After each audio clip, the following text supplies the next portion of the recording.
Pentru cei iubitori de natură și de frumos. Doamnelor și domnilor, bine ați venit la Infinito Perfect. Wow, big fish. Peștișorul nostru a sosit. E o bijuterie ascunsă. Un meci. Uite ce casă are domnul. Deci chiar lui Pablo Escobar. Cântă cucu, bate-l vina. Drăguță, du-te la plimbare și arată-ne tu ce e mai frumos. Are you ready? Let it bounce.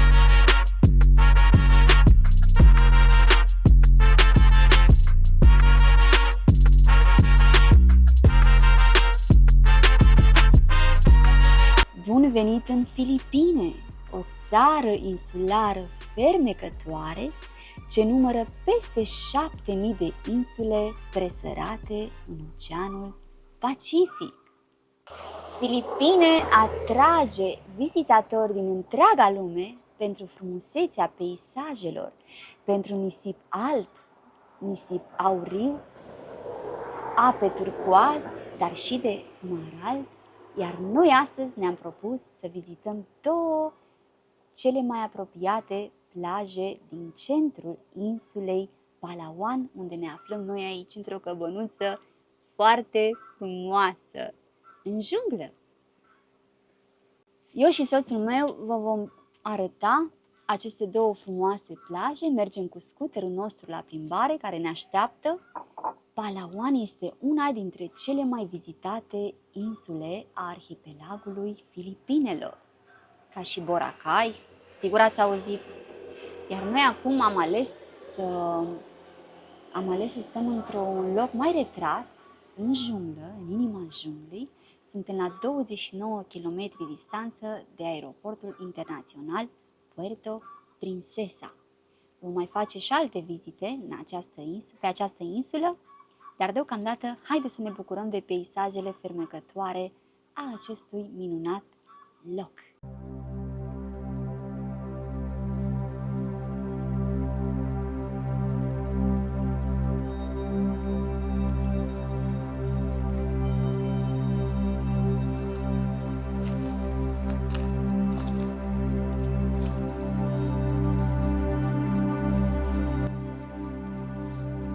Spuneți dumneavoastră acum cum vi se pare acest loc retras din inima junglei Palawan.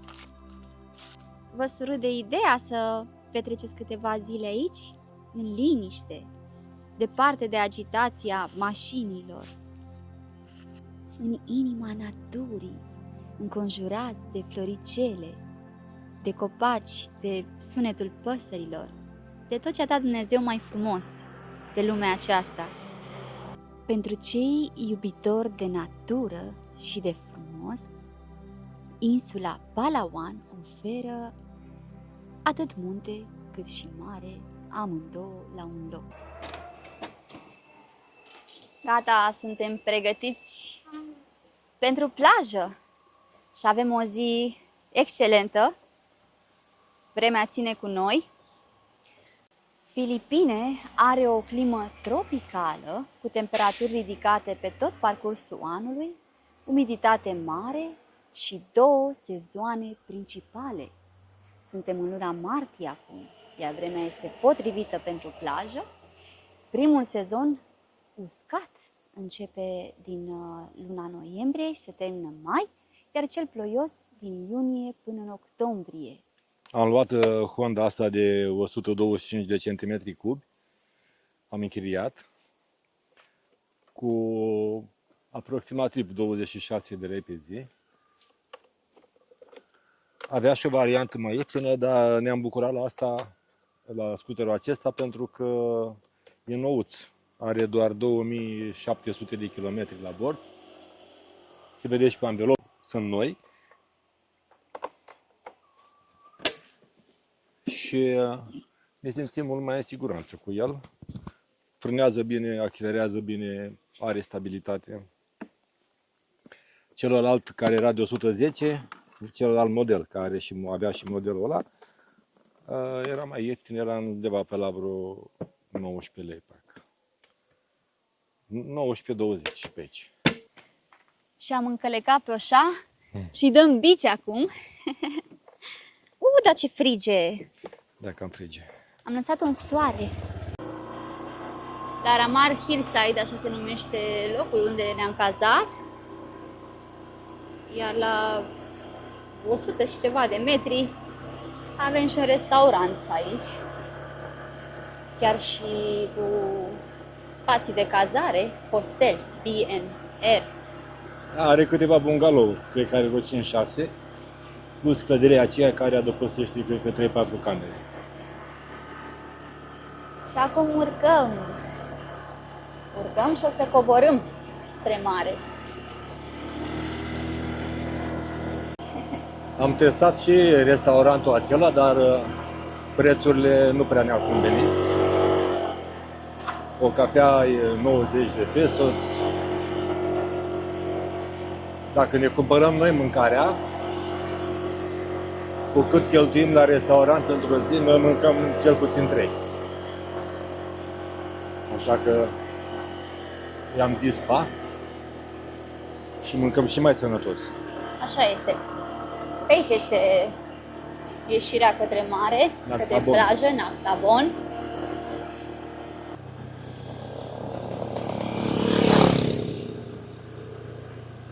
Având multe serpentine și destul de multe curbe, filipinezii sunt foarte atenți la viteză. Prea multe indicatoare rutiere n-au ei, dar astea cu las-o mai încet sunt peste tot. Înaintea podurilor, înaintea curbelor, înaintea, știu eu, unui coborâș mai abrupt. Nu prea am văzut turiști în zonă. Cred că sunt destul de puțini. Nu-i zona aceea mult căutată de la El Nido sau de la Puerto Princesa sau din sudul insulei, din sudul extrem al insulei. Dar dacă vrei ceva mai liniștit și mai sălbatic, aici e loc. În zilele următoare vom merge și pe acolo. Parcarea în interiorul îngrădit al plajei costă 3 lei pe zi. Cu toate astea, uitați cât de mulți parchează pe aici. În cazul nostru, nefiind motorul nostru, va trebui să îi dăm acei 3 lei. Să o știm mai în siguranță. Hello. Uite, se vede marea. Marea e masa. acolo.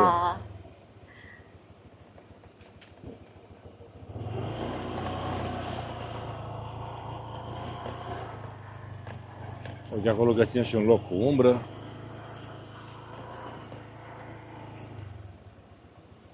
Ia să vedem și unde. Aici este recepția. Acolo achităm. Da. Când am închiriat mașină în Seychelles, domnul de la care am luat mașina ne-a atras atenția să nu parcăm mașina sub un cocotier. Se spargă parbrizul sau să facă ceva defecțiune. Așa că noi cu motoscuterul ăsta acum suntem mai liniștiți. De asta nu-i cocotier. Și asta nu-i cocotier, da. Sunt pe aici pe lângă, dar Domnul din Seychelles ne-a zis de 1000 de ori. Să ne intre bine în așa cap. e când ai grijă de lucrul tău. E foarte bine. Am citit pe internet că aceasta este o plajă ascunsă, într-un fel sau altul. Aici vin mai mult oameni de locului și după cum putem observa, chiar așa și este. Au aici mese și băncuțe pentru a putea servi micul dejun, prânzul, cina. Este sâmbătă astăzi, am văzut foarte mulți copii. Probabil că din cauza că e weekend. Uite, deja mai sunt acolo la masa aceea, mănâncă. Acolo în față.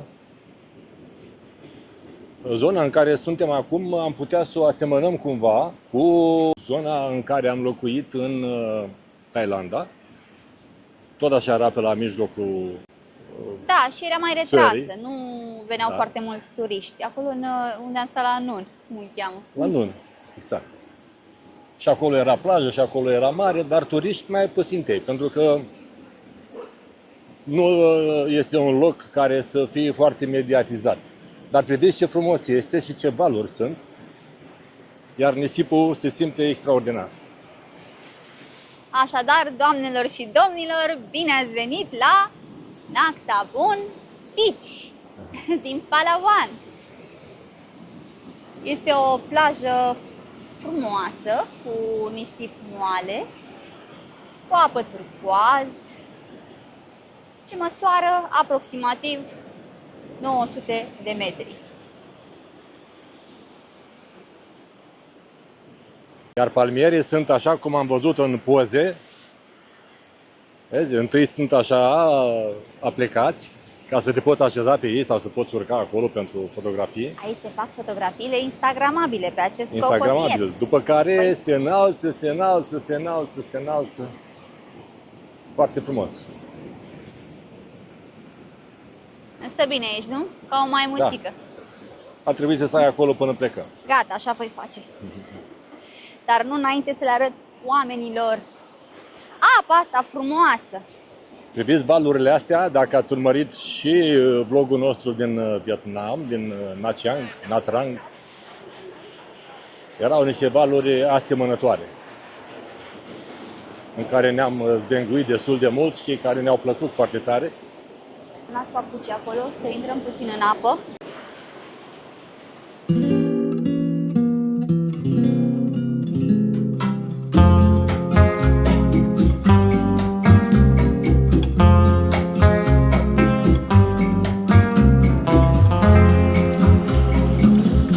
Infinito tren no se acaba, los paisajes cambian sin cesar, el silencio de las ventanas acarician mi hondo pesar. No puedo pensar en pararme. Este movimiento me acuna. Dicen por ahí que el tiempo cura. Yo solo me fío de mi andar.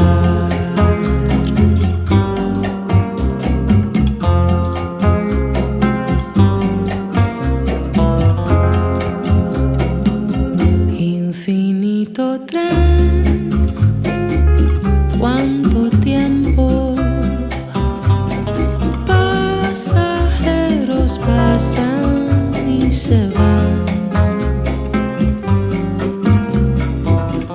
El destino está lleno de andenes, en alguno tendré que bajar. Y aunque volveré a embarcarme, embrujada por el loco azar, solo al mover me conozco. Băgăm de seamă că aici există și un spațiu dedicat salvamarilor. E un lucru bun, chiar dacă e o plajă retrasă, poți veni aici cu încredere. Păi sunt instructori care învață pe cine vrea să învețe. Surfing. Da. Și dacă auziți în fundal, se aud cicladele astea, cum se aud și în Grecia. Da, ne-a adus aminte de Grecia, cicladele care încă de dimineață își fac prezența. Uite cât a ajuns apa. Cât de plăcut e să vii și să stai liniștit, nu auzi muzică, doar sunetul naturii, mănânci frumos, privești marea, te bronzezi, te scalzi. Ce mai vrei? Deci aici este un mic restaurant. Food, grill and drinks. Sună bine grillul ăsta. Mi-e dor de un grătar. După cum vedeți și voi, mai mulți localnici. Și e foarte bine, ne simțim mai bine așa. Hello! Vrei să mâncăm ceva aici? Hai să vedem ce au. Hai să vedem, Dar uite, nu- au pește. Zice Uite pe că ne domnul care întoarcem. are pește. Și salată, Hello. proaspăte, enjoy. I don't know. Ce bine arată. Auzi, seamănă puțin cu Zanzibarul așa aici. Da, da. O bucățică din fiecare Mai loc pe care sălbăticuț. l-am văzut. Uite și un cățel care stă aici Uite cu ce frumos copilașii. dansează băiatul ăsta. Da? E un vibe bun. Porc cu orez, la grătar, bineînțeles. Pui cu orez la grătar, pește cu orez la grătar, shrimp, ăștia sunt creveții cu orez. Toate cu orez. Da, și toate sunt la grătar. Foarte bun. Would you like to take a look for the fish? Come here. Just take a look. Hello. Found the right spot. You like the food. Good food, yeah? Thank you. For sure. Fresh fish. You can look at the fish you want, and they will grill it. Perfect. Thank you. Te duci în bucătărie sau ce faci? Ne-a chemat fata. Da? Mhm. Hai Să să ne vedem arate aici. pești. Intrăm în gospodăria Unde-i oamenilor. fata? Hello, madame. Aici e Ah, grătarul. Acolo se spală vasele. are o cutie cu pește și trebuie să ne alegem de acolo. Captura zilei, cum a spus și domnul. E la gheață. It's the only fish dish. Wow, big fish. Very nice. What fish is this? Ella. Name. Ella. Ela. And this? Ela? Ella and Kalakito. Extra price is 900. 900. Okay. Okay. And do you have French fries? Yes. Good. And 2 French fries. And garlic? Garlic. Uh-huh. Yes. Simple garlic. Simple Fresh. garlic. Garlic. Garlic. Yeah? How about your drinks, ma'am? Drinks. We also have the smoothie, fresh fruits. Oh. Yes. Would you like to take a look for the fresh fruit? Yes, of course. Here's our ito na. Pineapple. This is banana. I would like one pineapple, fresh juice. Și pentru domnul o bere, da? You don't want mixed fruits? Mixed fruits? Mango and pineapple. Oh, that's better. Yes, that's better.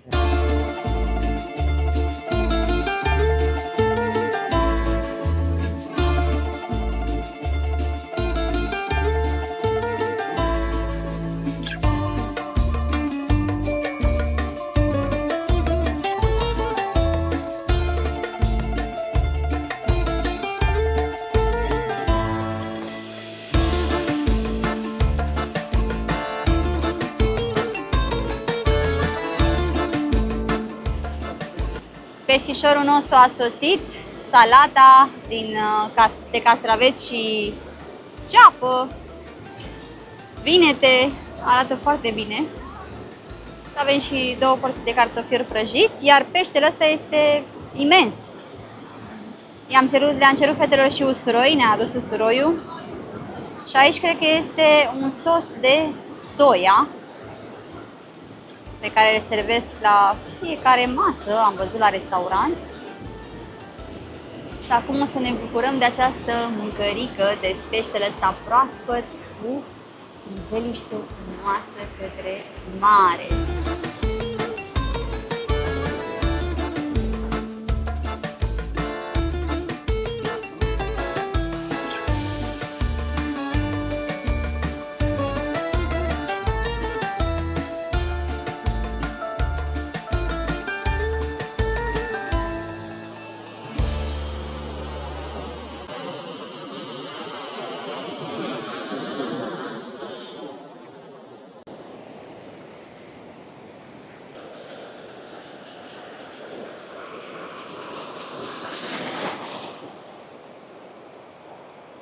Cred că asta e plaja aia. Ce frumos se vede plaja de aici de sus. Cred că asta este. Și bărcuțele, da. Asta trebuie să fie. E o bijuterie ascunsă. Ei, aici avem un meci. Ei! Bachawan Beach. Deci nu e aia. Da, nu e plaja pe care noi o căutam. Internetul nostru nu mai funcționează și am apăsat greșit pe buton și s-a dus Google Maps. Ia uite, are și barieră. Uite ce barieră interesantă. Proprietate privată scrie. Din bambu. Crezi că ne mănâncă cineva pe aici?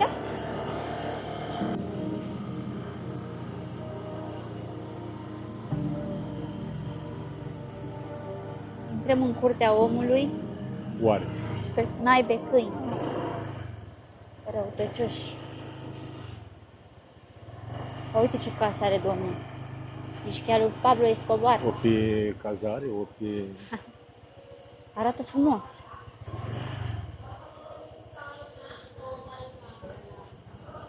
Hello, for beach? Here? And private beach? Oh. And for public? La Jung? Yes. Ah. Are you brother? Yes? Cântă cucu, bate-l vina, de răsună Bucovina. Oare o cânta cucu și aici? Eu nu l-am auzit. E luna martie și pe la noi pe acasă cred că acum începe să cânte. Ia uite ce vale aici. Ia uite ce vale frumoasă! A fugit el soarele, dar noi ne bucurăm de acest traseu cu scuterul, fiindcă ne plimbăm prin junglă. Hakuna Matata!